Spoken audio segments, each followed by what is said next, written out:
Salut tout le monde, j'espère que vous allez bien et bienvenue dans cette nouvelle vidéo. Donc aujourd'hui, je vais vous raconter mon histoire et comment j'ai fait pour passer de littéralement rien à millionnaire à seulement 24 ans. Donc ça va être une vidéo vraiment simple et sans filtre. Mon objectif, c'est juste de vous partager un peu plus en détail mon parcours et surtout de vous apporter également des leçons que moi-même j'ai appris au travers de toutes ces années et tout ce que j'ai pu essayer. Donc guys, j'espère que vous êtes excités pour la vidéo d'aujourd'hui. Si oui, comme d'habitude, mettez-y un like, c'est quelque chose qui va tout simplement aider la vidéo à être mise de l'avant avec l'algorithme et évidemment, assurez-vous d'être abonné à la chaîne si ce n'est pas déjà fait. Et sans plus tarder, rentrons directement dans le vif du sujet. Donc j'ai grandi au Québec et plus précisément dans la ville de Québec et aujourd'hui encore, j'habite la ville de Québec, donc j'ai toujours vécu ici et je viens d'une famille vraiment très standard, donc ma mère était secrétaire et mon père ingénieur, donc j'étais vraiment dans la classe moyenne, peut-être un peu supérieure, mais rien de bien extravagant là-dessus. J'ai jamais manqué de rien, mais en même temps, on n'était vraiment pas riches et mes parents ont toujours vécu de façon très très noble, donc vraiment aucune grosse dépense ou quoi que ce soit. J'ai très peu voyagé quand j'étais plus jeune, mais j'ai quand même vécu une enfance donc plutôt classique, rien de bien surprenant à ce niveau-là. J'étais quand même heureux, évidemment, quand on est jeune, on réalise peut-être pas tout ce qu'il y a alentour de nous et tout ce qu'on peut aller chercher, mais donc mon enfance a été vraiment classique à ce niveau-là. Puis quand j'étais plus jeune, je passais la grande partie de mon temps soit à l'école ou à jouer à des jeux vidéo, donc j'étais un enfant très calme et je dirais que le premier tournant de ma vie s'est fait aux alentours de 10 à 12 ans. Donc pour ceux qui connaissent, quand j'étais plus jeune, je jouais à un jeu qui s'appelle Dofus. Donc Dofus, c'est un jeu de rôle où on commence avec un personnage niveau 1, on n'a pas d'argent, on n'a pas d'équipement et on est plutôt faible. Et l'objectif du jeu, eh bien, c'est de tout simplement s'améliorer, aller chercher les meilleurs équipements possibles, augmenter de niveau et ainsi de suite. Donc, c'est un peu un jeu de quête personnelle où ce que l'objectif, c'est de tout simplement devenir le plus fort qu'on peut avec les meilleurs équipements. J'ai moi-même pris goût assez rapidement à cette évolution qu'on pouvait avoir au travers du jeu et je suis littéralement devenu l'un des meilleurs joueurs du serveur sur lequel j'étais et j'avais amassé énormément d'argent, donc la monnaie virtuelle. J'avais amassé des milliards de kamas, qu'on appelait ça. Et cet argent-là, eh bien, ce que je me suis rendu compte par la suite quand j'ai arrêté graduellement de jouer, c'est qu'on pouvait revendre cet argent-là. C'est-à-dire qu'il y avait des personnes qui étaient prêtes à m'acheter ma monnaie virtuelle dans le jeu pour de la vraie argent. Et donc, quand j'ai cessé de jouer, eh bien, j'ai décidé de vendre tout simplement ce que j'avais et littéralement, j'ai réussi à me faire quelques milliers de dollars de cette façon-là. Et sans vraiment m'en rendre compte, c'est là que j'ai développé également une passion pour tout ce qui touche à l'entrepreneuriat, faire du commerce et tout simplement faire de l'argent. Parce que dans le jeu, la plupart des personnes vont se concentrer sur faire, par exemple, des donjons qu'on appelle, attaquer des monstres et tout simplement augmenter de niveau, avoir des équipements, faire des combats, puis ainsi de suite. Puis ce côté-là, je l'ai joué un peu également, mais j'étais beaucoup plus concentré sur tout ce qui touche au commerce. Donc, par exemple, d'améliorer les équipements et de les revendre pour faire un profit. Puis évidemment, il y avait plein d'autres techniques. Le point, c'est pas tant ça, mais ça pour dire que j'avais vraiment un intérêt pour la partie commerce du jeu et je trouvais ça fascinant d'être capable de gagner de l'argent puis de la faire fructifier. Et donc, c'est vraiment comme ça que mon parcours, disons, entrepreneurial a commencé. J'étais extrêmement jeune. Puis ça n'a pas vraiment été fait de façon consciente, c'est-à-dire que je jouais au jeu naturellement, j'ai aimé ce côté-là et je l'ai juste poussé à son maximum. Donc par la suite, une fois que j'ai arrêté de jouer tout simplement parce qu'à un moment donné, je me suis un peu tanné, j'ai continué mon parcours scolaire, donc rien de bien particulier. J'avais commencé à jouer à d'autres jeux également. Et le deuxième point tournant de ma vie était aux alentours de 14 ans, où ce que j'ai commencé ma première, entre guillemets, vraie entreprise, qui était tout simplement une marque de vêtements. Malheureusement, ça n'a pas duré très longtemps comme projet parce que j'ai littéralement fait aucune vente. Donc, littéralement, là, $0 de chiffre d'affaires, alors que j'avais monté un site Internet, j'avais fait des designs, je les avais mis en ligne, j'avais fait des publications sur les réseaux sociaux. Je m'étais quand même donné, mais j'avais fait littéralement aucune vente. Et en toute honnêteté, je vous dirais que c'était quand même assez démotivant comme période de ma vie parce que j'avais l'impression d'avoir, en quelque sorte, échoué ma première vraie entreprise, même si auparavant, j'avais quand même fait de la belle argent, surtout pour l'âge que j'avais avec Dofus. Ça reste que, veux pas, j'étais jeune, puis je l'avais pas fait dans une optique de faire de l'argent, c'était venu un peu plus naturellement, comme j'avais dit. Fait que la première vraie entreprise que je voulais essayer, malheureusement, ça n'a pas fonctionné. Donc, une fois que je me suis un peu tanné de ce projet, j'ai décidé d'essayer une deuxième entreprise qui était cette fois-ci de vendre des services de graphiste. Donc, j'ai toujours aimé ça, jouer avec Photoshop, faire des designs et des choses comme ça. Et donc, je me suis dit, pourquoi pas essayer d'offrir mes services à, par exemple, des gens à l'époque qui faisaient des vidéos sur YouTube ou peut-être des petites entreprises puis des choses comme ça. Donc, j'ai commencé à me me mettre un peu de l'avant avec ces services-là. J'ai eu quelques clients, mais bon, on s'entend, c'était vraiment rien d'incroyable. J'ai peut-être fait quelques centaines de dollars, gros maximum avec ça. Fait que je pense pas qu'on peut dire que ça a été un franc succès non plus, mais quand même, au moins, ça l'avait fonctionné un peu, puis ça m'avait quand même motivé parce que je me disais, bon, ben, j'ai quand même réussi à faire de l'argent avec quelque chose d'autre que de juste avoir un travail. Donc, ça m'a, on va dire, donné un regain de motivation. Par la suite, quand j'ai eu 15 ans, c'est là que j'ai découvert le trading. Donc, la façon que j'ai tombé là-dessus, eh bien, c'est tout simplement que j'avais un ami à l'époque qui s'intéressait au trading et qui m'en avait parlé. Puis moi, j'avais trouvé ça vraiment intriguant parce que j'ai toujours eu un peu cette fascination-là de l'argent, les marchés, puis ainsi de suite. Et au début, je me disais, OK, c'est vraiment incroyable parce que j'avais compris assez rapidement qu'il n'y avait aucune limite à ce qu'on peut générer. Les marchés sont tellement gros, il y a tellement d'argent, c'est littéralement le centre du système que quelqu'un qui est bon là-dedans, je me disais, OK, on peut vraiment faire beaucoup d'argent puis aller chercher un très, très haut niveau de succès. Donc, naturellement, par la suite, ça m'avait intrigué et j'ai décidé de me plonger un petit peu plus là-dedans. Donc, après ça, évidemment, je suis allé sur Internet, j'ai commencé à écouter des vidéos, à lire des livres, à lire des articles, puis ainsi de suite. Et je me suis littéralement découvert une autre passion parce que le trading, pour moi, ça a été quasiment même, je dirais, une révélation parce que dès le moment que j'ai tombé là-dessus, je ne sais pas pourquoi, mais j'ai su que, OK, c'est ce que je veux faire de ma vie. C'est vraiment ce qui m'intéresse le plus. Ça me captivait à un point. C'est quasiment indescriptible à quel point j'aimais ça, juste apprendre sur le sujet. Puis à l'époque, je pensais même pas vraiment tant que ça au côté monétaire, mais plus à, je trouvais ça fascinant de comprendre les marchés, comment ça fonctionne, comment on peut faire fructifier son capital. Je le voyais un peu comme un jeu vidéo. Parce que j'ai tout le temps aimé jouer donc à des jeux vidéo, j'en ai fait tout plein, j'ai tout le temps été assez bon dans n'importe quel jeu que j'ai joué.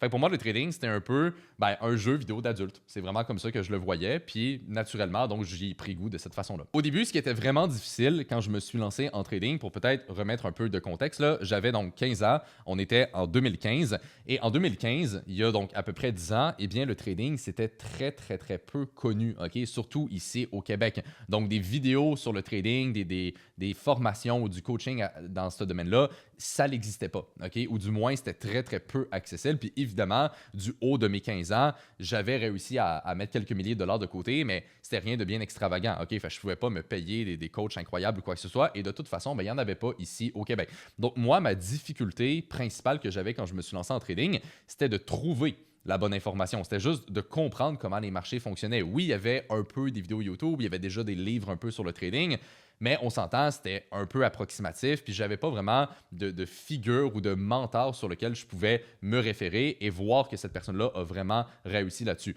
Donc au début, c'était assez difficile de vraiment comprendre qu'est-ce qui se passait et donc comment analyser les marchés et les trader. Et donc c'est ça qui m'a malheureusement amené à tourner en rond pendant presque un an, donc de mes 15 ans à 16 ans. J'écoutais tout plein de vidéos sur le trading, j'ai essayé toutes les stratégies imaginables qu'on voyait à l'époque.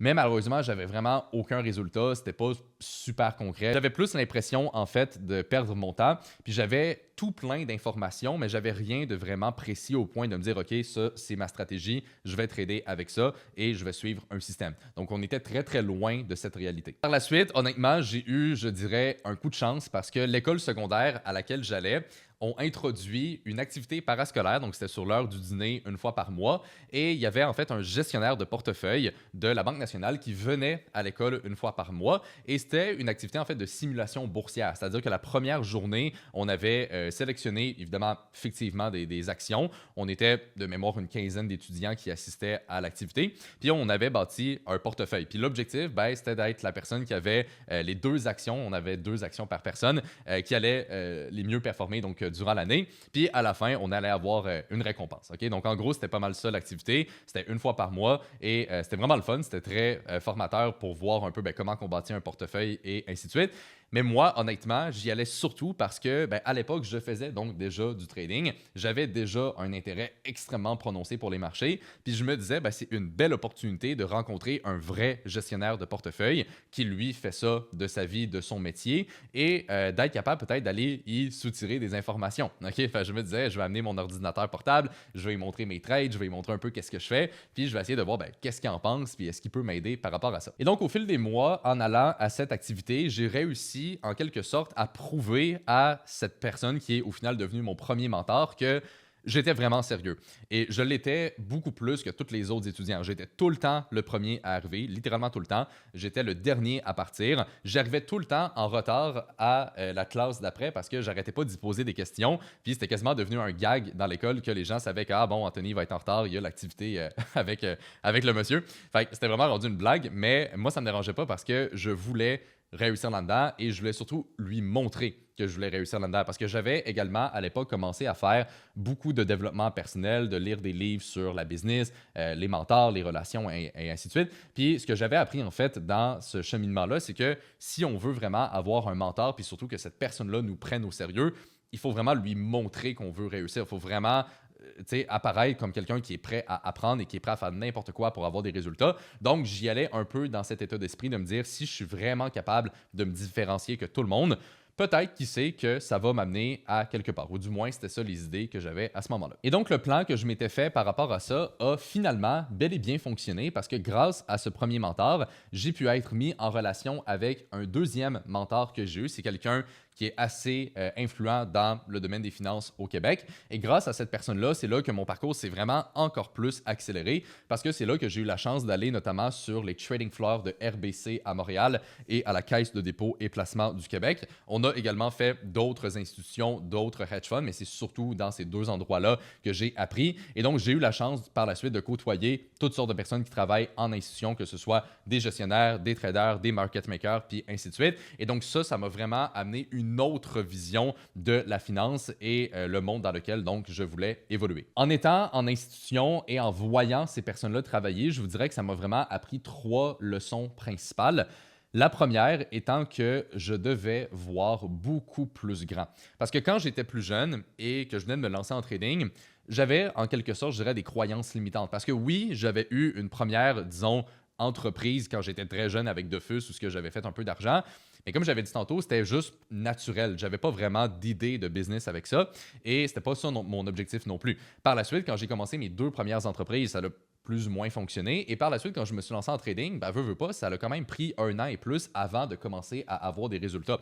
Donc, quand je suis allé sur les trading floors, j'avais très honnêtement des croyances limitantes. J'avais pas tant confiance dans moi. Je me disais, oui, c'est possible de réussir, mais on dirait que j'y croyais à moitié. Puis je pense que c'est normal, tu sais, après avoir tourné en rond pendant plus qu'un an, puis en mettant vraiment pour de vrai des efforts, de ne pas avoir de résultats, c'est sûr que c'est un peu démotivant. Puis c'est quelque chose qui est tout à fait normal. Puis même encore aujourd'hui, quand il y a des gens qui m'écrivent sur les réseaux puis qui me disent ah, Anthony, ça fait 1 an, ça fait 2 ans que j'essaie de réussir en trading, mais je n'ai pas encore des résultats.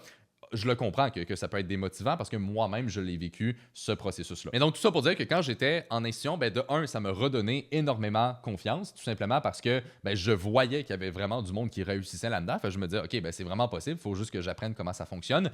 Ça m'a permis aussi d'agrandir ma vision parce que, comme j'expliquais au début, je viens pas d'une famille riche, OK, vraiment classe moyenne, très classique. J'ai vraiment rien vécu de bien extravagant quand j'étais plus jeune. Donc, tous ces signes, on va dire, de richesse, que ce soit la liberté, le fait de pouvoir voyager ou des belles voitures, puis des choses comme ça, je ne l'ai jamais vraiment vu ou vécu quand j'étais plus jeune. Et donc, le fait d'être entouré de personnes qui génèrent énormément d'argent, ça a un peu changé ma perspective par rapport à ça. Puis ça m'a juste montré que, OK, c'est vraiment quelque chose qui existe. Et surtout, c'est que quand je parlais avec ces personnes-là, je me rendais compte que c'était du monde juste vraiment normal, OK? C'était pas des gens spéciaux ou talentueux ou je sais pas quoi. C'est juste des gens qui ont appris à trader sur les marchés, à comprendre qu'est-ce qui se passe dans l'économie, puis à faire des fortunes avec ça. C'est littéralement aussi simple que ça. Donc, ça m'a vraiment changé toute ma perspective par rapport à ça. Donc, ça m'a amené vraiment la confiance, une grande vision et surtout les bonnes connaissances au niveau des marchés. Donc, ça m'a vraiment dirigé au bon endroit par rapport à mon trading spécifiquement. Parce que l'erreur que je faisais quand je venais de me lancer là-dedans, c'est qu'au début, je me concentrais uniquement sur l'analyse technique, c'est-à-dire de regarder des graphiques, d'essayer de trouver des patterns, des formes géométriques, puis ainsi de suite. Et je pense pas que je peux m'en vouloir là-dessus parce que c'était vraiment ça qui était mis de l'avant. Puis même encore aujourd'hui, c'est juste l'analyse technique ou presque qui est mis de l'avant sur Internet. Donc je me disais, OK, c'est ça le trading. Il faut que je trouve la stratégie parfaite d'analyser les graphiques, la formule miracle, et ça y est, je vais être riche, puis la vie est belle. OK? Donc ça, c'était vraiment mon mindset quand j'étais plus jeune. Mais quand j'ai rentré en institution, puis que j'ai vu les personnes travailler et réfléchir à des opportunités, ce que je me suis rendu compte, c'est que l'analyse technique, c'était pas le sujet central. OK? Quand les gestionnaires de portefeuille ou les traders en institution puis dans des hedge funds sont en train de réfléchir à des trades puis à des opportunités, ils ne sont pas là en train de se dire « Ah, t'as-tu vu, il y a tel niveau, il y a telle ligne, il y a telle forme géométrique, yes, on achète là puis ça va monter. » Il n'y a personne qui parle de ça. Okay? Les conversations sont toujours par rapport à l'analyse fondamentale, c'est-à-dire la macroéconomie, la géopolitique, les données économiques, les politiques monétaires. Bref, c'est par rapport à la finance. Okay? Et dit comme ça semble peut-être évident, mais n'importe qui a déjà commencé à apprendre le trading vont vous le confirmer. Sur Internet, c'est juste quasiment de l'analyse technique qu'on voit. Okay? Puis c'est là que je me suis rendu compte la différence principale entre la plupart des traders qui échouent et les gens qui font vraiment beaucoup d'argent. C'est-à-dire que les traders amateurs pensent que le graphique, on trace des lignes et ça y est, on fait beaucoup d'argent. Tandis que les traders professionnels comprennent la macro, ils comprennent vraiment en profondeur les marchés et ils sont capables de faire différents scénarios par rapport à ça. Évidemment, l'analyse technique est tout autant importante. Moi-même, j'utilise encore l'analyse technique aujourd'hui. Mon point, c'est que pour avoir vraiment un système qui est optimal, il faut utiliser les deux. Donc, l'analyse des graphiques et l'analyse macroéconomique. Quand on vient cumuler les deux, c'est vraiment là qu'on est capable d'optimiser le plus possible les probabilités et d'avoir un système qui fait déjà beaucoup plus de sens. Donc, je dirais qu'en étant en institution, ça m'a vraiment ouvert les yeux par rapport à ça de « Ah, OK, ben, tu sais, le trading, c'est pas juste des lignes sur un graphique. OK, on n'est pas en cours d'art plastique, on est sur les marchés financiers. Okay? Si on veut faire de l'argent, il faut comprendre l'économie dans sa profondeur, puis concrètement, ben, c'est pas mal aussi simple que ça. Donc, une fois que j'ai eu ces réalisations-là, ben, c'est là que j'ai un peu changé mon approche sur les marchés et au lieu de juste me concentrer sur les graphiques, ben, j'ai commencé à étudier l'économie, j'ai étudié les données, qu'est-ce qui est important, donc les données de l'emploi, les données de l'inflation, les données de la croissance, comment les banques centrales vont décider de leur politique monétaire, les taux d'intérêt, la géopolitique, les relations internationales, quel pays va produire telle matière première, comment ça va impacter les marchés et comment tout au final est intercorrélé. Bref, j'ai commencé à étudier ce côté-là beaucoup plus en détail et c'est à partir de ce point-là que j'ai commencé à avoir mes premiers résultats en trading. Évidemment, c'était rien d'incroyable, ok? Je faisais pas des fortunes à l'époque ou quoi que ce soit, mais ça commençait à devenir un peu plus concret et surtout que moi-même, je le sentais que ok, je commence à maîtriser un peu plus le sujet, puis les trades que je prends, ça commence à faire du sens. Donc, c'est vraiment le point en fait là, qui m'a fait débloquer dans mon trading. Par la suite, une fois que j'ai terminé le secondaire, parce qu'à cette époque-là, eh j'avais encore juste 16 ans, je suis allé au cégep et j'ai étudié en sciences humaines, profil administration. Donc, essentiellement, c'est un pré-universitaire. Le cégep, pour peut-être ceux qui sont en France ou ailleurs dans le monde, c'est, on va dire, la transition entre le secondaire et l'université. Donc, souvent, ça dure 2 ou 3 ans. Et donc, j'ai fait des études en administration. Et au final, des études, on va dire, un peu générales, mais avec un penchant un peu plus donc sur l'économie, les mathématiques et ainsi de suite. Et en toute honnêteté, je l'ai fait surtout pour mes parents parce qu'à l'époque, oui, je faisais du trading, oui, ça commençait à devenir intéressant, mais je n'avais pas, comme j'ai dit, des résultats si incroyables que ça. J'étais quand même encore assez jeune et donc mes parents étaient évidemment beaucoup plus dans l'optique de ben, Anthony, continue tes études, va chercher un diplôme, puis ainsi de suite. Et donc, ben, je l'ai fait principalement pour ça. Donc, pendant ces 2 années au cégep, je me concentrais principalement sur mon trading. Donc, oui, j'étais à l'école à temps plein, mais j'ai toujours quand même bien réussi à l'école. J'ai jamais vraiment eu de difficultés à ce niveau-là. Donc, même si je savais un peu dans le fond de mon esprit que c'était pas vraiment ce que je voulais faire puis que ça m'intéressait pas tant que ça reste que c'était quand même un peu relié au domaine que je voulais faire. C'est les cours d'économie, les cours de philosophie, les cours de mathématiques. Je trouvais ça quand même intéressant parce que veux pas, il y a quand même des liens qu'on peut faire ici avec le trading. Mais donc, mon focus était vraiment là-dessus à 100% parce que comme j'ai dit tantôt, dès que j'ai tombé sur le trading, je savais que c'était ça que je voulais faire de ma vie. Il n'y avait aucune question à se poser là-dessus. Donc, j'allais à l'école et tout le temps libre que j'avais à côté, je me concentrais sur mon trading. Et c'est vraiment quand j'étais au cégep que mon trading est passé à un autre niveau et que j'ai vraiment commencé à avoir des résultats beaucoup plus intéressants. Là, il y en a peut-être parmi vous qui se posent la question, OK, Anthony, c'est bien beau tout ça, mais comment tu faisais du trading alors que tu n'avais même pas 18 ans? Eh bien, la réponse est plutôt simple. Les comptes étaient au nom de mon père, tout simplement. Enfin, j'ai commencé comme ça. Évidemment, au début, c'était des très petits montants. Fait au final, ça ne changeait pas grand-chose, mais c'est quand même comme ça que j'ai réussi à commencer avec un petit capital. Et ça, c'est également un des points qui a été assez difficile dans mon parcours, c'est-à-dire qu'aujourd'hui, quelqu'un qui se lance en trading peut aller chercher un gros capital avec les firmes. Les firmes, c'est tout simplement des entreprises pour lesquelles on peut trader pour eux et ces entreprises-là vont nous payer en contrepartie sur le profit qu'on va leur générer. Et pour être capable de trader pour des firmes, il faut tout simplement passer une évaluation avec eux et lorsqu'on se qualifie, on a accès à beaucoup plus de capital. On a beaucoup d'étudiants au sein de notre programme de coaching qui sont financés des comptes à 100 000, 200 000, 500 000, 1 million et ainsi de suite. Et donc aujourd'hui, le capital n'est plus vraiment un problème pour quelqu'un qui est rentable sur les marchés.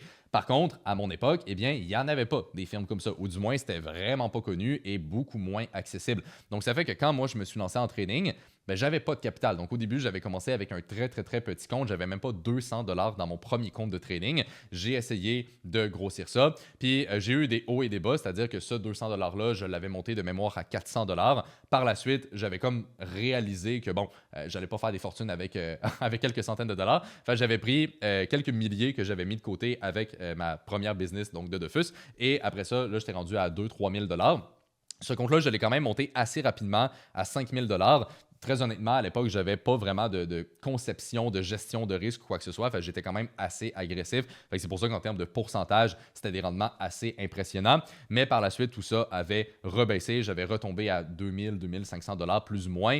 Et ça m'avait vraiment mis une claque. Et c'est là que je m'étais rendu compte de l'importance de la gestion de risque. Parce que même si je commençais à savoir un peu de comment les marchés fonctionnent, avoir vraiment un système et tout ça, ça reste que j'avais aucune gestion de risque et un trader qui ne gère pas son risque ne va jamais être rentable sur du long terme. Donc, ça m'a comme amené un peu cette réalisation-là. Donc, par la suite, je me suis calmé, j'ai commencé à grossir le compte tranquillement. Mais donc, c'est pour ça que ça a quand même été assez long, veux pas, avant de faire des chiffres un peu plus intéressants puis de vraiment avoir un bon revenu en trading parce que j'avais aucun capital. Et c'est aussi pour ça qu'aujourd'hui, au sein de notre programme de coaching, on est autant concentré sur les firmes et le fait d'avoir du capital. Parce que moi, je l'ai vécu, le fait de ne pas avoir de capital. Et c'est quand même assez frustrant, je dirais, d'être rentable, d'avoir un bon système, de savoir comment trader, mais au final, de ne pas faire beaucoup d'argent juste parce qu'on n'a pas un gros capital. Donc, c'est quelque chose qui m'a quand même assez ralenti dans mon parcours. C'est pour ça que ça a pris quand même pas mal d'années avant de me rendre à un point où j'avais quand même un bon revenu en trading. Donc, ça a été assez long dans mes débuts, principalement à cause de ça.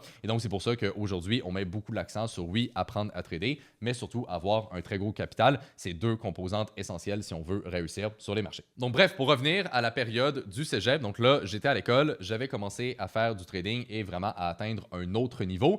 Et c'est également dans ces années-là que j'ai commencé à faire un peu de coaching. Donc j'ai commencé à partager un peu plus mes connaissances et à aider des gens à réussir en trading. La façon que ça s'est fait, je dirais que c'est un peu similaire à Dofus, c'est-à-dire que c'est venu extrêmement naturellement. J'avais aucune idée au début de faire du coaching ou quoi que ce soit, surtout que, comme j'ai dit, là, on remonte à peu près il y a 7 ans en arrière, plus ou moins. Ça n'existait pas, le coaching ici au Québec au niveau du trading. Il n'y a personne qui faisait ça, puis c'était encore très, très, très peu connu. Fait que quand j'ai commencé à faire du coaching, c'était pas dans l'optique de faire du coaching. En fait, la façon que c'est arrivé, c'est que je tradais donc au cégep. Souvent, j'étais à la bibliothèque, je regardais mes graphiques et tout ça. Puis, j'avais un de mes très bons amis qui commençait à m'en parler. Il me disait « Ah, ben Anthony, ça a l'air intéressant. » Tu sais, lui, il travaillait dans une job étudiante très classique. Fait qu'il me dit « Ah, ben ça a l'air intéressant. J'aimerais ça aussi apprendre puis comprendre un peu ce que tu fais puis le faire avec toi. » Fait que moi, au début, ben, je me disais « Bon, ben c'est mon ami, ça va être le fun de trader ensemble puis d'évoluer là-dedans. » J'ai commencé à lui montrer un peu ce que je faisais puis ce que j'avais appris.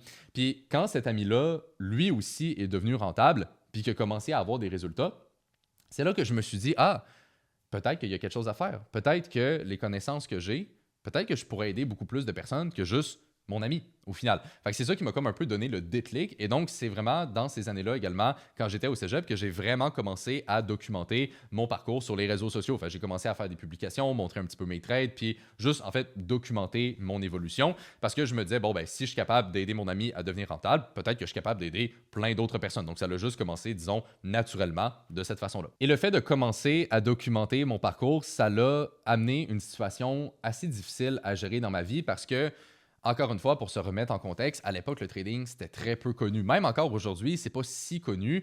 Et au Québec, on s'entend, il y a quand même un certain tabou assez souvent par rapport à l'argent, le succès et ainsi de suite. Donc, imaginez-vous, il y a 6, 7, 8 ans, où ce que le trading, personne connaissait ça et où ce que j'étais tout simplement un jeune qui essayait de faire de l'argent puis de parler de ça, surtout sur les réseaux sociaux. Okay? Essayez de vous mettre en contexte, là, c'était assez spécial comme situation. Et donc, ce que ça l'a amené, c'est malheureusement beaucoup de négativité. En fait, personne croyait vraiment en moi, sauf mes parents. Mes parents ont vraiment été les seules personnes qui ont cru en moi et qui m'encourageaient quand même à pousser. Évidemment, classique, là, mes parents voulaient que j'aille à l'école, que j'aille un diplôme quand même, puis ainsi de suite. Mais ça reste qu'ils me supportaient quand même dans ce que je faisais. Mais sinon, hormis ça, personne, littéralement, y croyait. Ok, les gens à l'école riaient de moi. J'avais des commentaires négatifs sur mes publications de d'autres personnes à l'école.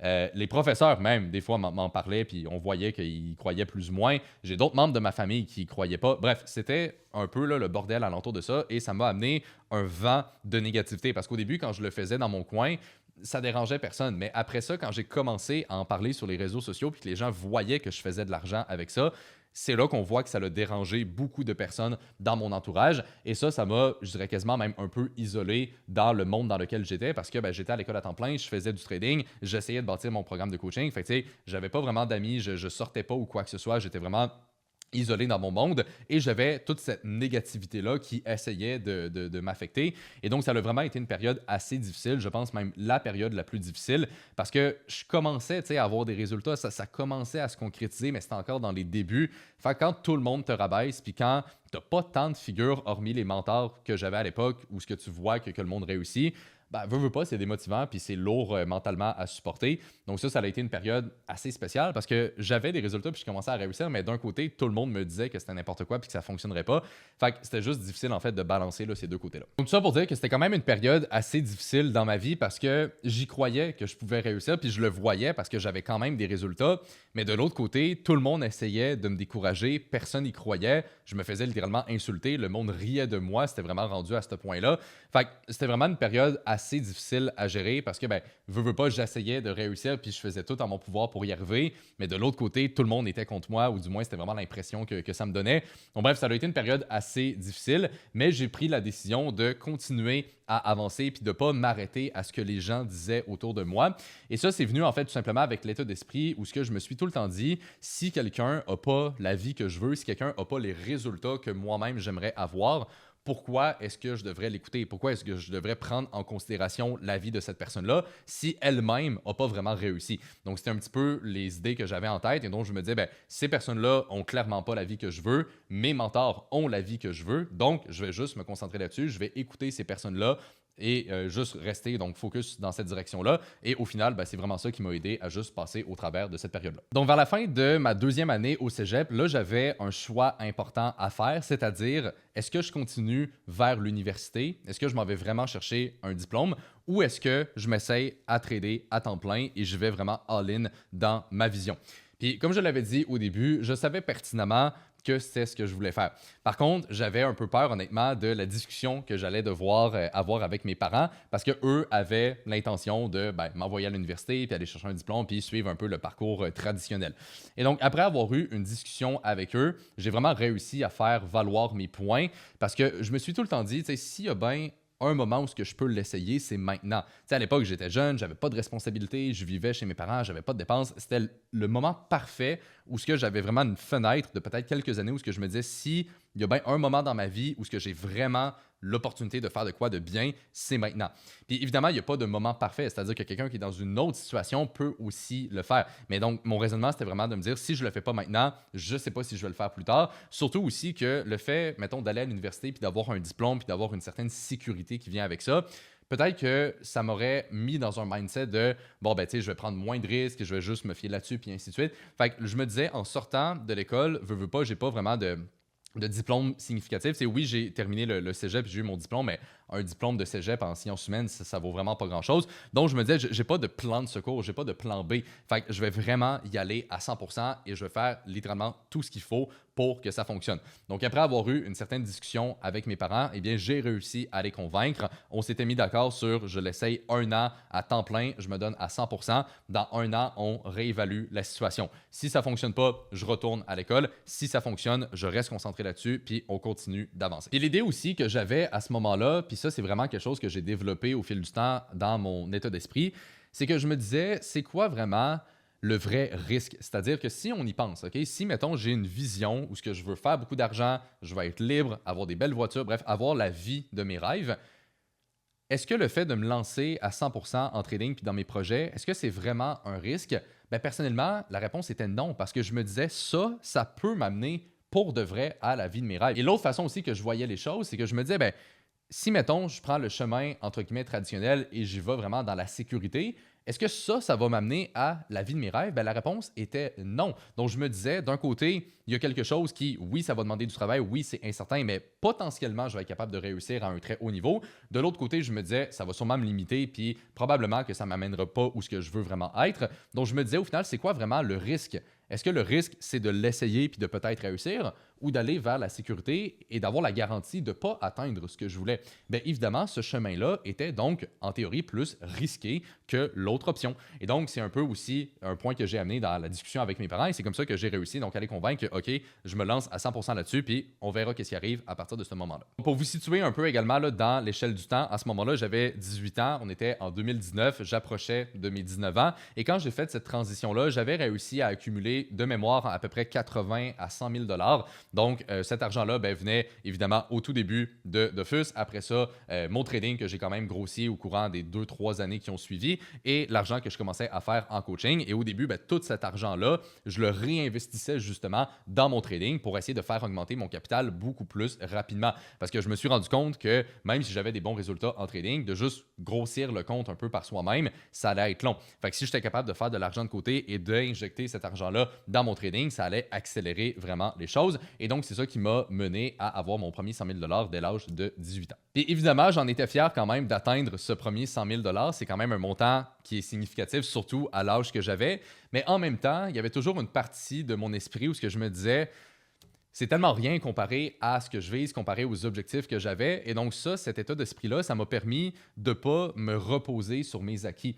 Il y a combien de personnes qui auraient, par exemple, atteint ce niveau-là et qui auraient commencé à relaxer, ils auraient commencé à lâcher un peu la pédale et juste aller faire autre chose parce qu'ils seraient satisfaits. Puis c'est correct, mais moi, personnellement, c'était pas ça ma vision. Je me disais, si je veux atteindre beaucoup plus que ça, je peux pas me satisfaire pleinement de ça. Je peux pas m'arrêter à ce point-là. Donc, même si j'avais quand même déjà atteint un certain niveau, on pourrait dire, de succès pour l'âge que j'avais, j'ai quand même décidé de pousser encore plus et de vraiment aller chercher le prochain niveau. Donc, l'année qui a suivi, j'étais maintenant rendu un trader à temps plein. Donc, comme j'ai dit, je vivais encore chez mes parents. J'avais aucune dépense. J'avais pas vraiment de responsabilité ou quoi que ce soit. Et donc, ça a été une année, on va dire, un peu de transition où ce que je me concentrais vraiment plus sur mon trading. J'avais également le programme de coaching qui commençait à rouler un petit peu plus. Évidemment, à l'époque, c'était très loin de qu'est-ce que c'est aujourd'hui. OK, il n'y avait pas énormément de personnes dans la communauté. Puis c'était plus un sideline qu'autre chose. OK, c'était pas ma priorité. Mon focus restait quand même sur le trading. Mais vu que j'avais beaucoup de temps, je faisais du trading et je commençais à faire de plus en plus de contenu sur les réseaux sociaux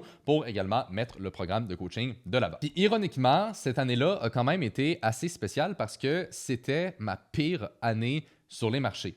J'ai quand même réussi à terminer en positif, mais c'était vraiment pas impressionnant et c'était moins bon que les autres années en termes de rendement en pourcentage. Et après beaucoup de réflexion, ce que je me suis rendu compte, c'est que soudainement, j'avais beaucoup de temps.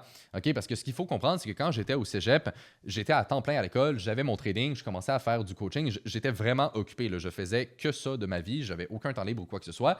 Et donc, quand j'ai commencé par la suite à trader à temps plein, là, je me suis ramassé avec énormément de temps libre. Et donc, pourquoi, malgré ça, ça a été la pire année que j'ai eue sur les marchés? Tout simplement parce que j'avais tellement de temps libre que j'ai commencé à m'auto-saboter. J'ai commencé à overtrader, à prendre des opportunités qui n'étaient peut-être pas si intéressantes parce que j'avais tellement de temps que j'imagine que j'essayais de combler un peu les vides dans mon horaire en faisant du trading. Mais vu que j'ai tout le temps fait du swing trading, c'est-à-dire une approche un peu plus moyen terme, je m'auto-sabotais parce que je prenais des décisions et des trades qui, au final, ne fitaient pas vraiment dans mes critères. Et donc, ça l'a mené à des pertes un peu inutiles juste parce que j'avais tellement de temps libre qu'au final, j'essayais de me trouver des activités. Et ça, c'est l'une des raisons pourquoi, une fois que je me suis rendu compte de ça, que j'ai vraiment poussé beaucoup plus le côté du coaching pour me tenir occupé. Parce que quand j'étais occupé à l'école, ça allait bien. L'année où j'ai eu le plus de temps, c'était ma pire année. Puis après ça, quand j'ai poussé plus le coaching, là, finalement, ça allait bien dans mon trading. Fait ironiquement, le fait de prendre un pas de recul sur les marchés et de passer moins de temps, ça m'aidait à pas over-trader puis à vraiment juste me concentrer sur les meilleures opportunités possibles. Et au final, c'est quelque chose qui m'a aidé à mieux performer par la suite. L'année suivante a été également une année assez importante parce que là, on était rendu en 2020 et comme tout le monde le sait, on a vécu la fameuse pandémie. Et donc, ça a été un événement assez particulier parce que c'était vraiment le premier vrai crash boursier que je vivais. On avait eu avant des périodes de baisse, des périodes de correction sur les marchés boursiers, mais c'était vraiment rien de comparable à ce qu'on a vécu durant la pandémie. Fait que ça a été une période vraiment intéressante parce que je me suis énormément formé dans cette période-là avec l'expérience que j'ai acquis du fait de vivre un marché baissier et de voir comment ça commence, comment ça se concrétise, comment les marchés deviennent littéralement fous à un certain point, comment qu'on fait un point bas puis qu'on commence à remonter après un marché baissier. Bref, ça a été une période incroyable en termes d'apprentissage. Ça n'a pas vraiment changé mon quotidien parce que je tradais déjà à temps plein, j'étais déjà tout le temps à la maison. Fait qu'en réalité, la pandémie n'a pas vraiment affecté quoi que ce soit dans ma vie en termes de lifestyle ou peu importe, mais ça m'a vraiment, vraiment beaucoup amené en termes de connaissances et d'expérience sur les marchés. J'avais quand même très, très bien géré la situation également parce que ce qu'il faut comprendre, c'est que la pandémie, le crash a vraiment commencé aux alentours de mars, mais on a commencé à voir des signes de pandémie en janvier et même en février. Donc, j'ai eu le temps de voir venir un peu les choses et ce que j'avais fait également, c'est que vu que j'avais énormément de temps libre, eh bien, j'ai commencé à vraiment étudier beaucoup plus les anciennes situations qui auraient pu peut-être s'apparenter à ce qu'on allait avoir. Évidemment, il n'y avait rien de semblable, mais quand même, c'était plus dans l'idéologie. Et j'avais émis comme hypothèse que probablement que les marchés viendraient à corriger beaucoup là-dessus. Donc, j'avais réussi à quand même sortir beaucoup les positions que j'avais avant le crash. Et par la suite, une fois que la poussière était retombée et qu'on avait commencé à avoir peut-être un point bas, c'est là que j'ai rentré massivement dans les marchés. Donc, ce qui est arrivé, c'est qu'après la pandémie, on a eu les banques centrales et principalement la Fed qui ont baissé énormément les taux d'intérêt pour essayer de stimuler l'économie et ils ont également commencé ce qu'on appelle le quantitative easing, c'est-à-dire l'impression monétaire, donc le fait d'imprimer beaucoup de liquidités et d'injecter tout ça dans l'économie et dans les marchés. Donc, c'est vraiment ce qui nous a donné le point bas de la pandémie et par la suite, on a vu les marchés énormément monter et cette période-là, entre le point bas de la pandémie jusqu'au point haut de 2022, ça a été ma meilleure période de trading. Dans ce laps de temps, donc un petit peu plus qu'un an, j'ai fait environ 450% de performance, ce qui est gigantesque, ok? C'est vraiment énorme, surtout que j'étais quand même agressif au niveau du risque, mais c'était pas non plus à des niveaux délirants ou quoi que ce soit, ok? Enfin, j'ai quand même géré mon risque malgré tout, et donc j'ai réussi à faire des rendements assez incroyables. Ce que j'avais fait à l'époque, c'est que je m'étais surtout positionné dans les matières premières, par exemple le pétrole, l'or, le blé, le soya, le maïs, c'est des marchés que je trade encore aujourd'hui. Et donc, si on regarde l'évolution de ces marchés-là durant et après, en fait, la pandémie, on va voir là, que c'est des rendements juste incroyables. Oui, la bourse a beaucoup monté, mais les matières premières ont surperformé, puis c'était juste complètement délirant comme période. Et donc ça m'a vraiment, disons, amené à un autre niveau dans mon trading. Donc, si on fait les calculs, si j'avais peut-être un 80 ou 100 000 $ à ce moment-là et que j'ai fait des centaines de pourcents, c'est vraiment là que j'ai donc atteint un autre niveau et que pour la première fois, je commençais à vraiment faire de la belle argent sur les marchés. Ça a vraiment été une période importante dans ma vie parce que pour la première fois, je me sentais vraiment, entre guillemets, libre et j'avais vraiment une certaine fierté de ce que j'avais accompli. Ça reste que c'était pas énorme par rapport à ce que je visais, mais j'étais quand même jeune. Là, à ce moment-là, j'avais 19, 20 ans plus ou moins. J'avais des centaines de milliers de dollars. On sentait que c'est une situation qui est très anormale et j'étais littéralement parti de rien. Évidemment, les conditions ont fait que la pandémie a accéléré beaucoup le processus, mais ça reste que j'ai quand même réussi à bâtir tout ça dans mes premières années. Puis ça a vraiment été une période assez incroyable parce que pour la première fois, j'avais vraiment l'impression d'avoir réussi, entre guillemets, puis d'avoir fait quelque chose de bien. Fait que c'était juste complètement malade parce que, si on reprend l'échelle du temps, ça reste que la première fois que j'ai essayé des vrais business, mettons qu'on met l'histoire de Defus de côté, j'avais 14 ans. Fait quand même, de 14 ans à 19-20 ans, il y a quand même un 5-6 ans d'écart. Fait que ça s'est vraiment pas fait du jour au lendemain. Mais quand même, après tout ce travail acharné, après tout ce focus, après m'être concentré à 100% sur mes objectifs, puis ignorer tout le bruit, puis toute la négativité qu'il y avait autour de moi, j'ai quand même réussi à atteindre ce niveau-là. Puis honnêtement, ça a juste été incroyable comme feeling. Puis c'est vraiment là que toute ma perspective a changé par rapport à l'argent et que j'ai donc atteint un style de vie, disons, un peu plus intéressant. Par la suite, en 2022, on a commencé une plus grosse correction sur les marchés boursiers. Donc, on avait une situation qui commençait à être assez inquiétante parce qu'après la pandémie, oui, tous les marchés ont explosé, c'était la belle vie, on faisait beaucoup d'argent, mais ça l'a également amené beaucoup d'inflation. Okay? Donc, l'inflation, c'est tout simplement la hausse des prix des biens et services. Et donc, cette inflation-là, aux États-Unis, avait atteint un niveau aux alentours de 9% annuel, ce qui est extrêmement élevé. Normalement, la Banque centrale va essayer de maintenir l'inflation aux alentours de 2%. Donc, rendu à 9, c'est extrêmement élevé. C'était une inflation record sur des dizaines d'années. Et donc, ça crée réellement un stress pour l'économie. Et donc, ce qui est arrivé, c'est qu'après ça, les banques centrales ont commencé à énormément augmenté les taux d'intérêt et donc ça l'a amené un marché baissier. Donc de 2022 à 2023, le S&P avait perdu quelque chose comme aux alentours de 25 à 30%, ce qui est quand même une assez bonne correction. Donc ça a été des conditions un peu plus difficiles à trader. C'était vraiment différent que la période après la pandémie qu'on a eue, mais j'ai quand même réussi à être rentable cette année-là. Ce qui m'a vraiment aidé à performer, c'est que pendant cette année-là, on a eu le début de la guerre en Ukraine avec la Russie et j'étais encore massivement positionné dans les matières premières. Et donc, malgré le fait que les marchés ont vraiment beaucoup baissé, ben de l'autre côté, j'avais mes positions sur les matières premières qui ont continué de monter et qui ont vraiment beaucoup performé. Donc, ça m'a permis d'équilibrer, entre guillemets, ces deux côtés-là. Et c'est quand même donc ce qui m'a aidé à vraiment bien performer en 2022. Ça n'a pas été une année incroyable, c'était quand même une année assez difficile à gérer, mais j'étais quand même content de terminer l'année en positif, surtout quand que je comparais ça aux marchés boursiers qui, eux, étaient en correction. Sinon, bien évidemment, à côté, j'ai continué de bâtir le programme de coaching à ce moment-là. Ça a été également une année de transition au niveau personnel parce que j'ai déménagé finalement et j'ai quitté la maison familiale pour aller dans mon premier condo. Et donc, j'ai également découvert un peu la vraie vie, si on peut dire ça comme ça. Donc, j'avais une situation au début vraiment atypique parce que en plus de faire beaucoup d'argent, ben, j'avais tout le temps du monde de uniquement me concentrer là-dessus. Par la suite, j'ai déménagé. Au final, ça n'a pas changé grand-chose, mais ça a quand même été une certaine adaptation à ce niveau-là. Après ça, 2023 a été une année, je dirais, plutôt standard. Donc, j'ai continué à bien performer. Les marchés ont remonté. À l'époque, en début d'année, on avait beaucoup de personnes qui pensaient que les marchés allaient continuer de baisser, qu'on allait voir une énorme correction.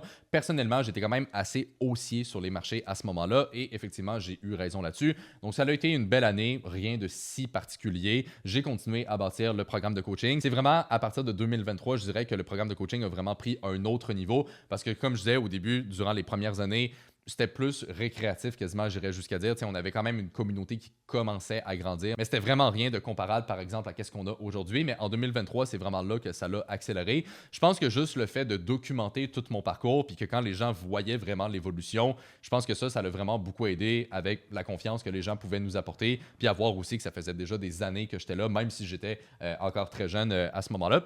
Et c'est donc ce qui m'a permis justement d'atteindre un autre niveau là-dessus, puis de vraiment bâtir quelque chose d'un petit peu plus concret. 2023 a par contre été marqué par un élément extrêmement important, c'est-à-dire que officiellement, en termes de valeur, en termes de patrimoine, j'étais devenu millionnaire à ce moment-là. Évidemment, je n'avais pas 1 million dans le compte, ok, mais en termes de valeur, si je vendais tous les actifs que j'avais, toutes mes positions et qu'on mettait ça dans un seul compte, j'avais dépassé le million. Donc, ça a été quand même un sentiment assez incroyable, mais moins peut-être de qu'est-ce que je m'attendais au début. Tu sais, quand j'avais commencé le trading puis mes business, je m'imaginais ce chiffre-là que tout le monde s'imagine, le fameux million. Puis, c'est bien, mais honnêtement, à un moment donné, ça reste que c'est des chiffres devant un écran, puis ça n'a pas tant changé mon style de vie ou quoi que ce soit. Donc, j'étais content. J'étais évidemment très reconnaissant puis satisfait de tout le parcours que j'avais eu jusqu'à maintenant. Mais je me disais, ben, il faut continuer d'avancer, il faut continuer de pousser. On ne peut pas s'arrêter là. C'est un peu le même principe de l'état d'esprit que j'avais quand j'avais atteint mon premier 100 000 $. C'est bien, mais on continue d'avancer. Au final, c'est juste des chiffres. Ça ne change pas grand-chose. Et l'objectif que j'avais, c'était de tout simplement continuer de performer dans mon trading et de performer avec le programme de coaching. Et honnêtement, je l'ai toujours vu un peu comme un jeu, c'est-à-dire qu'au début, vous avez vu que j'aimais vraiment les jeux vidéo. J'ai tout le temps adoré le fait d'évoluer puis de juste devenir le meilleur dans ce que je faisais. Puis j'ai tout le temps eu un peu cette vision-là avec le trading puis la business. Ça a juste à donner que c'est des domaines où on peut faire beaucoup d'argent et c'est bien comme ça. Mais ça reste que mon but avant tout, c'était d'être un bon trader. J'adore le trading pour qu'est-ce que c'est. Encore aujourd'hui, c'est ma passion. Puis ça n'a pas vraiment changé entre-temps. Donc c'était un peu le même mindset que j'avais. Et donc même si j'avais déjà atteint quand même un certain niveau financier, ben, je me disais, je vais continuer d'avancer, je vais continuer de performer le plus que je peux dans mon domaine et juste d'essayer d'être le meilleur possible, tout simplement. Fin 2023, j'ai également fait l'acquisition de ma première voiture de rêve qui était une BMW M4 compétition que j'ai toujours encore aujourd'hui. Donc, c'était un peu le cadeau que je me suis fait à moi-même pour avoir atteint ce fameux palier de millionnaire. Donc, ça a été une belle voiture. J'aurais pu prendre quelque chose de plus gros, évidemment, pour commencer, mais je me suis dit, on va y aller mollo. On va bâtir tout ce que j'ai de façon sécuritaire parce que ça, c'est un autre point que malheureusement certaines personnes vivent, mais c'est bien beau de gagner de l'argent, mais après ça, il faut la garder, la faire fructifier et surtout ne pas retomber. Donc même si techniquement, j'aurais pu avoir les moyens d'aller encore plus loin que ça, ben, je me suis dit, on va commencer avec ça. C'était déjà une très très belle voiture, c'était l'une de mes voitures de rêve. J'ai toujours adoré BMW, les M3, les M4, j'ai toujours vraiment aimé ce modèle-là. Donc j'ai commencé avec ça, c'était parfait aussi, c'était un daily dans un sens, fait que je pouvais le prendre aussi l'hiver et tout ça, fait qu'il n'y avait vraiment aucun problème là-dessus. Surtout que je l'ai eu en septembre, donc on était quand même pas loin d'être en hiver, donc je me disais c'est vraiment parfait. Donc c'est fou, j'ai commencé avec la Toyota Toyota Yaris de ma mère. Puis après ça, ben, j'ai fait la transition déjà avec la M4 Compétition par la suite. Par la suite, on tombe en 2024. 2024 a été une année incroyable. Ça a été l'année où j'ai fait le plus d'argent à ce jour. Est-ce que 2025 va être autant ou plus payant? On ne sait pas, l'avenir nous le dira, mais 2024, ça a été ma plus grosse année, autant en trading que dans mes investissements passifs qu'avec le programme de coaching. Et ce qui est fou, c'est qu'en 2024, j'ai fait plus d'argent cette année-là que toutes les autres années réunies. Puis ça, c'est vraiment incroyable parce que quand j'ai fait l'analyse des chiffres à la fin de l'année puis que j'ai eu cette réalisation-là, c'est vraiment là qu'on voit le pouvoir de ne jamais abandonner et qu'on voit que le succès n'est pas quelque chose de linéaire. Il y a beaucoup de gens qui pensent que quand on se lance dans une business ou qu'on commence à trader, que le succès est linéaire. C'est-à-dire que ça va tout le temps augmenter pareil, puis au début, on va faire beaucoup d'argent, puis on va continuer à faire beaucoup d'argent. Non, en réalité, au début, c'est très, très long, OK? Puis à un moment donné, ça vient à vraiment accélérer. Donc, c'est plus une courbe exponentielle. Et c'est normal parce qu'au début, eh bien, ça demande du temps, ça demande du travail, de bâtir les compétences, d'apprendre à trader, de bâtir une business. Ça ne se fait pas du jour au lendemain. C'est énormément d'efforts et de travail acharné qu'il y a derrière ça. Et donc, c'est pour ça que le succès est, dans 90% du temps, exponentiel. Au début, c'est long, puis à un moment donné, on atteint un certain palier où ça va de plus en plus vite. Et donc, 2024, ça a été vraiment ça pour moi, donc, durant cette année-là. J'ai également atteint un gros objectif que j'avais en 2024, c'est-à-dire d'avoir suffisamment d'argent qui était investi passivement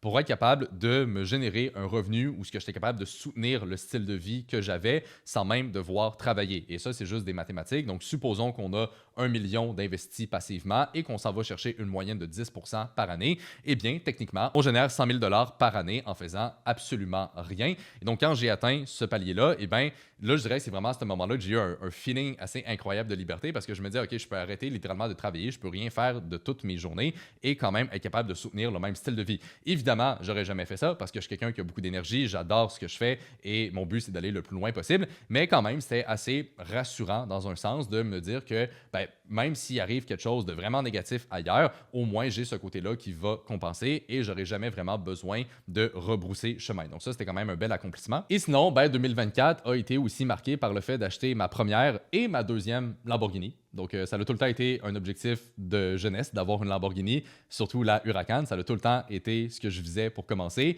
Après ça, quelques mois plus tard, je suis allé aussi chercher le Lamborghini Urus. Celui-là, honnêtement, en toute transparence, c'était un peu plus un coup de tête. Je n'avais pas vraiment prévu acheter le Urus, mais à un moment donné, j'étais chez Lambo, j'avais un entretien pour la Huracan. Je l'ai vu, je me suis dit pourquoi pas rendu là, c'était ma plus grosse année, je vais me faire ce cadeau-là. Mais la Huracan, c'était vraiment l'objectif que je convoitais depuis tellement longtemps. Il y a beaucoup de gens, des fois, qui voient ça puis ils se disent tu sais, c'est flashy, c'est juste pour montrer qu'il y a de l'argent. Mais quelqu'un qui aime les voitures va comprendre ce que je veux dire, mais pour moi, c'était vraiment l'un des plus grands objectifs que j'avais. J'ai toujours aimé les voitures, j'ai toujours trippé sur Lamborghini. Je ne sais pas pourquoi, j'ai toujours aimé ça. Même quand j'étais plus jeune, je voyais des belles voitures, je capotais. C'était vraiment l'un des plus gros objectifs que j'avais. N'importe qui me connaît personnellement sait à quel point j'adore les voitures et surtout Lamborghini. Donc, ça a tout le temps été vraiment l'un de mes plus grands rêves. Puis honnêtement, je dirais que c'était vraiment un moment incroyable. J'ai eu beaucoup plus d'émotions avec ça que le fait d'atteindre un premier 100 000 ou même 1 million ou quoi que ce soit. Puis encore une fois, c'est pas une question de matériel, c'est plus que depuis que je suis jeune, j'ai toujours rêvé de ça. Donc le fait d'être rendu à ce point-là, puis que ça l'a tellement pris de temps, parce qu'au final, du début jusqu'à arriver là, ça a pris quasiment un 9-10 ans. Qu'au final, j'ai vraiment eu cette réalisation-là que, OK, vraiment, tout est possible. Puis, j'étais vraiment juste reconnaissant, en fait, envers moi-même de toujours avoir cru dans mes projets puis d'avoir poussé ça à 100%. Et donc, voilà, on est rendu là en 2025 aujourd'hui. Donc, mon objectif pour cette année et le futur reste le même, c'est-à-dire de performer dans mon trading, d'aider le plus de personnes possible avec notre programme de coaching. Et comme vous l'avez vu, une fois que j'ai tombé dans le trading, j'ai jamais changé de focus. J'ai jamais fait d'immobilier, j'ai jamais fait d'autres business. J'ai toujours resté concentré là-dessus à 100% parce que j'ai toujours adoré ce que je faisais. Et encore une fois, c'est ma passion et j'ai toujours performé là-dedans. Et donc, naturellement, j'ai juste continué d'évoluer à ce niveau-là. Et donc, pour 2025, eh bien, c'est la même vision qui continue de tout simplement performer le plus que je peux dans mon trading et avec le programme de coaching pour aider le plus de personnes possible à réussir aussi. Aujourd'hui, c'est juste incroyable parce qu'avec la communauté qu'on a au sein du programme, on a plus que 700 étudiants étudiants aujourd'hui. Donc, on a vraiment bâti une super belle communauté. C'est une communauté ici au Québec principalement. Puis la communauté est vraiment soudée. On a des événements en présentiel. Il y a le groupe de trading. Tout le monde est là pour s'entraider puis évoluer ensemble. Puis ça, honnêtement, c'est vraiment parmi les choses dont je suis le plus fier parce que c'est bien beau de réussir soi-même puis de gagner de l'argent, mais d'être capable d'aider d'autres personnes à réussir aussi puis à changer leur situation. Honnêtement, c'est juste incroyable comme feeling. C'est vraiment indescriptible de rencontrer quelqu'un et que cette personne-là te regarde droit dans les yeux puis qu'elle te remercie pour ce que tu as fait. C'est tellement gratifiant, honnêtement, comme feeling. Fait que moi, c'est vraiment ce que ça m'apporte beaucoup, le coaching. Puis évidemment, ben, j'adore ça. C'est juste tellement le fun de trader puis d'évoluer avec une communauté qui ont toute la même passion que moi. Parce que je me rappelle tout le temps du jeune Anthony qui venait de se lancer en trading et qui avait pas de mentor, qui a été un peu tout seul, que personne ne croyait en lui. J'ai tout le temps un peu cette période-là, si on veut, dans ma tête. Et donc, le fait aujourd'hui d'avoir une communauté où ce que tout le monde se soutient puis tout le monde évolue ensemble là-dedans, c'est vraiment ça dont je suis le plus fier parce que, ben, encore une fois, c'est bien beau de faire de l'argent, mais c'est encore mieux de réussir avec d'autres personnes puis au final que tout le monde évolue de cette façon-là. Et comme vous l'avez vu, ben, au final, mon parcours a été plutôt simple, c'est-à-dire que oui, au début, j'ai essayé quelques business puis il y a eu un peu du back and forth avec ça, mais par la suite, quand j'ai trouvé le trading, eh bien, je me suis concentré là-dessus à 100% parce que j'avais trouvé ce que j'aimais, j'avais trouvé dans quoi je voulais réussir et mon objectif, c'était juste de devenir le meilleur possible dans mon domaine. Et voilà, tout simplement. Puis au final, la clé de mon succès, évidemment, il y en a eu plusieurs, mais comme vous l'avez vu, ben, c'est premièrement d'avoir rencontré mes mentors et d'avoir pu être entouré de personnes qui réussissaient vraiment. Peut-être que sans mes mentors, j'aurais jamais réussi, je serais peut-être jamais vraiment devenu rentable en trading, j'aurais peut-être abandonné, j'aurais peut-être commencé un autre projet, qui sait où ce que la vie m'aurait mené, mais définitivement que ça aurait été très différent comme parcours. Donc mes mentors ont joué un point extrêmement important là-dedans. Et sinon, ben, je dirais c'est juste une question de travail puis de persévérance. Ok, c'est rien de bien fancy, mais quand on sait ce qu'on veut dans la vie et qu'on est prêt à tout faire pour y arriver et qu'on reste constant sur une longue période de temps, eh bien c'est ça qui fait la différence. Évidemment, il faut avoir les bons systèmes et les bonnes stratégies, autant en trading qu'en business pour grossir. Mais mon point, c'est que tout part du mindset. Et quand on a ça, eh bien, le reste, c'est juste une question d'avoir les connaissances et de les mettre en pratique. Bon, bref, j'espère, guys, que vous avez apprécié cette vidéo-là. C'est une vidéo un peu différente, mais je voulais vraiment vous partager mon parcours de A à Z et vous montrer un peu plus en détail, concrètement, qu'est-ce que j'ai vécu pour me rendre où ce que j'en suis aujourd'hui. Ça n'a pas été un parcours facile. Ça a quand même pris longtemps avant d'avoir des gros résultats. Mais comme je le répète tout le temps, tout est possible lorsqu'on a les bonnes connaissances et qu'on est prêt à y mettre les efforts nécessaires. Donc, guys, j'espère que vous avez apprécié la vidéo. Si oui, mettez-y un like et là-dessus, on va se retrouver dans la prochaine.